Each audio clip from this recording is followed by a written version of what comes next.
Rakhi Rathod, you want a quick response to that? If you lose, and it's a big if, most other polls are giving you a majority, but if you lose, would it be because you didn't focus on local factors in the way that Mr. Gehlot did? Rajdeep, I don't agree with you because we also conducted this internal survey in Rajasthan, and according to our internal survey, we are winning here comfortably because there was a difference of just 0.5% votes in last elections, and we will definitely overcome that difference this time. And there's no question, there's no ifs and buts because according to our internal survey in Rajasthan, we are very much comfortable. So I don't agree with these kind of things. And I think if Chhattisgarh goes the way that Pradeep Gupta is predicting, Congress also has the edge in Rajasthan, then Anshul and his team would be dancing with Rajdeep and Pradeep on Sunday. The problem though, Anshul, could possibly be that at 96, you can't be comfortably placed, right? Because BJP's 90, some could argue, is worth as much as the Congress's 96. You have to be as close, if not above 100, to be certain that the government is indeed yours. In a close fight, like we saw in Madhya Pradesh last time, the Congress can never rest easy. Rahul, I'm far more optimistic than these numbers suggest, although these numbers have brought me to my edge. In Chhattisgarh, other pollsters have been far more generous.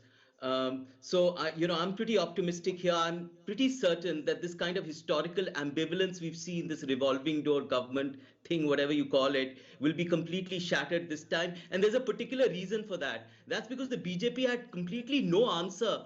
That is why they got in all these polarizing issues. They got in, for God's sake, Pakistan in this entire election. It had no resonance on the ground. I was there in Kota, in Hadoti, where you've been less generous to the Congress party. But I was there. It had absolutely no resonance on the ground. They tried to throw this communal kitchen sink at this election. They were unsuccessful. And that is primarily because of these enormous policies of the government. This Chiranjeevi scheme is absolutely unprecedented. It's an incredible scheme of 25 lakh rupees. 2,000 crores have already been given. There have been 64 lakh claimants. There have been 1,500 procedures in this. There is Anipurna, there is mobile, there is gas cylinder. And this is not just a weapon for the how are you going to balance? Anshul, Abhijit, you know your numbers. All these, this is of course for the future. With your old pension scheme, with all these welfare schemes, where are you going to balance your budget? You're going to become a bankrupt state soon. Excellent question. This is an outstanding question. It must be addressed. I'll tell you what it is. Because Rajasthan had a state GDP of 16%. How do you get money? I mean, this is a question that's all. The answer is very simple.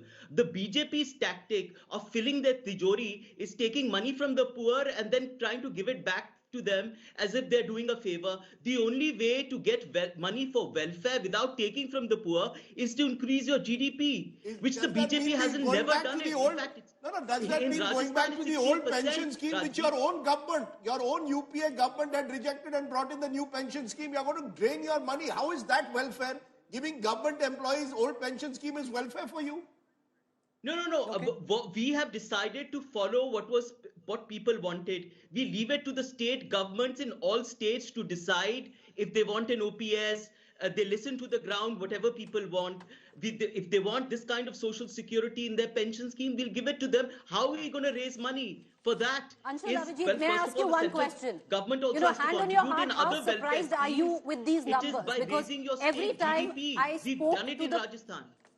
Sorry. Anshul, Abhijit, hand on your heart, how surprised are you with these numbers yourself? Because every time I spoke to the local Congress unit in Rajasthan, you were totally disillusioned. Most of the top leadership there campaigning would say, "Chunav haath se nikalta ja raha hai." No. I mean, there were historical challenges to be overcome. I'm pretty certain that the schemes actually work because these schemes had resonance. And no election is easy. I never claimed that any election is easy and can be won. It's in your pocket. But it had to be won. Trust of the people had to be earned. I believe that we've done it. In fact, these numbers will show a little far more than what you suggest out here. Chhattisgarh will be far more than what is suggested in the polls, with all respect to all which is, all the numbers have been given. What we want to do is, Rahul, there is particular reasons for that. They'll all believe they're winning 2/3. The truth is, the only people who are laughing at the moment, a friend of mine has a small resort near Jaipur. saying मेरा भी resort के बारे में बता देना किसी को वहाँ यहाँ आना आ जाए मैं free मैं 50% discount दे दूँगा even though it's high season. Oh, I thought he's inviting you after the 3rd of December. No such thing. देखो the fact is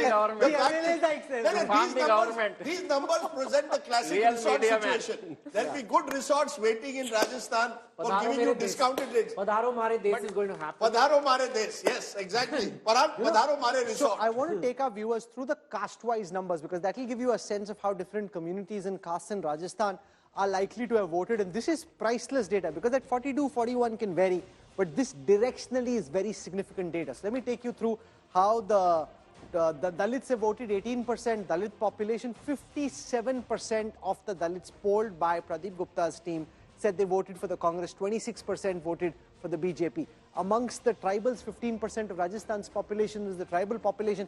51% of the tribals said they voted for the Congress versus 29% for the BJP. That's a very strong Dalit, tribal and Muslim consolidation like we saw in Chhattisgarh. Dalit, tribal, Muslim consolidation in favor of the Congress.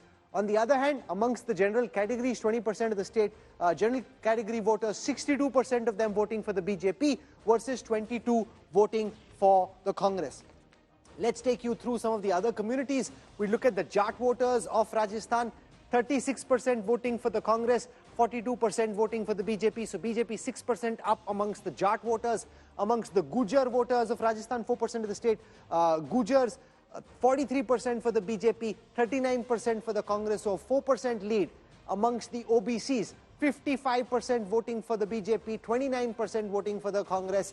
Amongst the others, 53% for the BJP versus 30% for the others. Now, in 2 states we've seen Dalit, tribal and Muslim consolidation.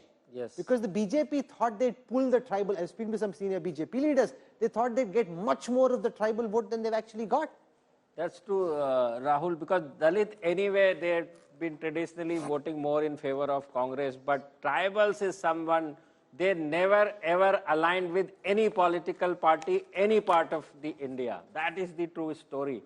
And whoever take care of them, they always go with that particular party. This is the true story, and it is very difficult to reach out to them, even for the government, for the governance, to reach out to them and do the tricks. It's very difficult. I slightly disagree. Between 2014 and 19, you'll see election after election, BJP did very well in tribal areas. Of course, I am saying the rise of That's the BJP, what I'm saying. It's post-2019, and we saw it with Jharkhand.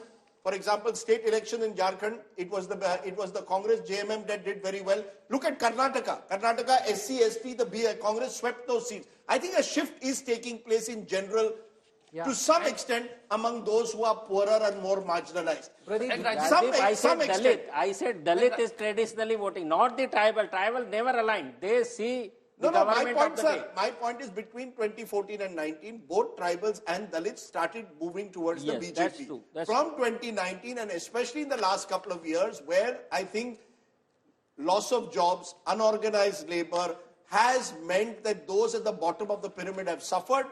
But that's in the case of assembly elections, not necessarily general. We don't know. We don't know about general elections. We'll know in 24. At the moment, assembly elections, we are seeing certainly a shift. But Rahul, what about the elevation of